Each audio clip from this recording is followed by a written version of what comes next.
গোপাল এদিক ওদিক ঘুরতে বেড়াতে যেতে খুব ভালোবাসতো। সেই জন্যে সে একবার বেড়াতে গিয়েছিল আহ্লাদপুর বলে একটি জায়গায়। নতুন জায়গা, সে এদিক ওদিক ঘুরে দেখতে লাগলো। হঠাৎ করে ঘুরতে ঘুরতে এক অজানা দেবস্থানে উপস্থিত হলো। সেদিন সেখানে ছিল উৎসবের তিথি। সামনে বিরাট আটচালা সাজানো, মধুর বাজনা বাজছে, গানও শোনা যাচ্ছে। পেছনে মন্দির দেখা যাচ্ছে না, সামনে এত ভিড়। ভদ্রলোক ও ভদ্রমহিলারা প্রবেশ করছেন দলে দলে। রাস্তায় দাঁড়িয়ে গোপাল তাকিয়ে আছে সেই দিকেই। তার বড় ইচ্ছে করছে একবার ভিতরে গিয়ে দেখতে কি জাতীয় তামাশা ওখানে হচ্ছে।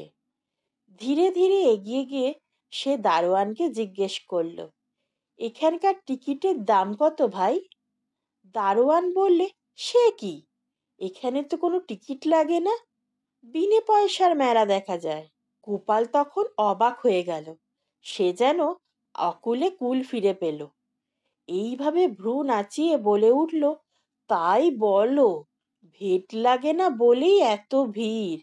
এই বলে সে তাড়াতাড়ি তাড়াহুড়ো করে ঢুকে পড়ল ভিড়ের মাঝে। সেই বা একটু আনন্দ থেকে কেন বঞ্চিত হবে?